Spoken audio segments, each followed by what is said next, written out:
Bon, alors le jean. Alors le jean, donc on va repartir aux États-Unis. Tout le monde est en jean aujourd'hui, bravo. Non, pas moi. Si. Non, je suis en noir. Non. J'ai l'impression que c'est un jean noir. Non. Ah non, ouais. C'est un dérivé, comme c'est un dérivé, mais je suis en dérivé de jean. Voilà. Alors le jean, alors. Donc en fait, j'ai fait cette chronique parce qu'une de mes activités, c'est de faire le tri de garde-robe de mes clients. Et quand je vais voir la garde-robe de mes clients, je suis toujours subjuguée par le nombre de jeans que les gens peuvent avoir. Mais il y a certaines personnes qui ont 20 jeans et qui ne sont pas particulièrement collectionneurs. Juste en pantalon, ils ont 20 jeans parce que la couleur, la coupe, la finition, la marque... Voilà, ils ont. D'accord. Je pense que vous seriez étonné, faites le compte de vos jeans dans vos garde-robes, vous seriez vous-même étonné du nombre de jeans que vous avez, sans compter les salopettes, les jupes, les blousons, les vestes, les accessoires. Enfin, vraiment, maintenant, il y a même des sous-vêtements en jean. Les caleçons en jean, voilà, on en parlait. Ça c'est dit.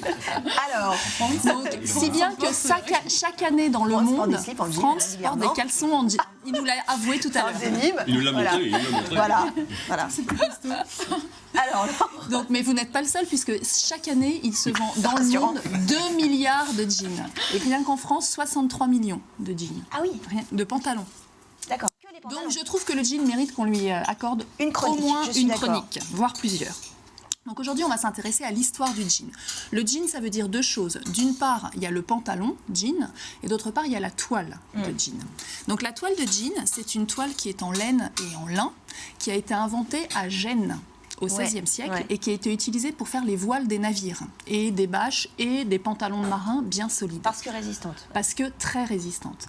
Et cette toile de Gênes était exportée en Angleterre, et les Anglais, quand ils sont partis aux Amériques, ont emmené la toile de Gênes avec eux, qui s'est anglicisée en toile de jean. Ça vient de là le mot jean. Donc à l'époque, c'était une toile brune qui était utilisée principalement pour faire les pantalons des esclaves dans les plantations. Et puis, 2 siècles après, au milieu du 19e siècle, un émigré allemand de 24 ans, qui était depuis très peu de temps aux États-Unis, qui a eu l'idée d'utiliser cette toile. Il s'appelait Strauss, Lévi de son prénom. Et il a eu l'idée d'utiliser cette toile pour proposer, au moment de la ruée vers l'or, proposer aux mineurs de faire des toiles de tente. Et ça a été un fiasco total, personne n'en a voulu, mais il avait le sens des affaires et il s'est dit, pas de problème, on veut pas de mes tentes, je vais faire autre chose. Il a taillé, dans ses tentes invendues, il a taillé des salopettes en jean, qu'il a reproposées aux mineurs, et là... ça a marché. Bingo, ça a marché. Et c'est comme ça que le jean s'est répandu, la toile de jean de l'époque, donc ce mélange lin-laine s'est répandu aux États-Unis. Mais c'était quand même pas très confortable.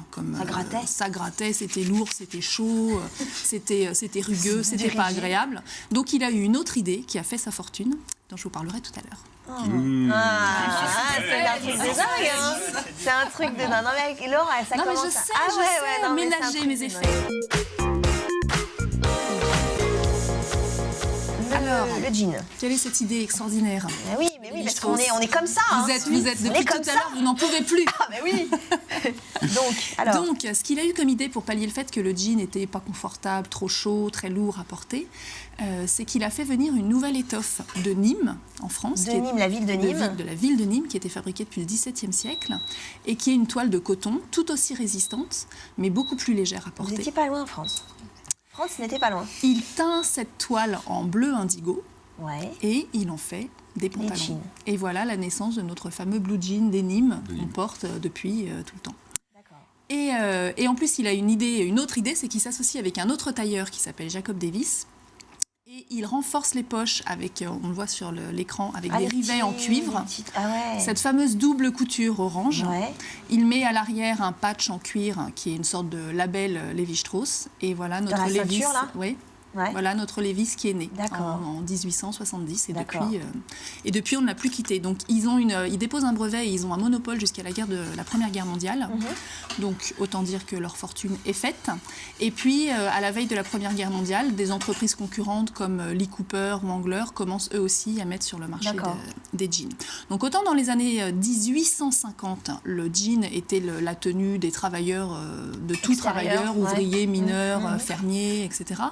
Autant 100 ans après, dans les années 50, ça a toujours une connotation populaire, mais c'est récupéré par les jeunes. Le cinéma aussi.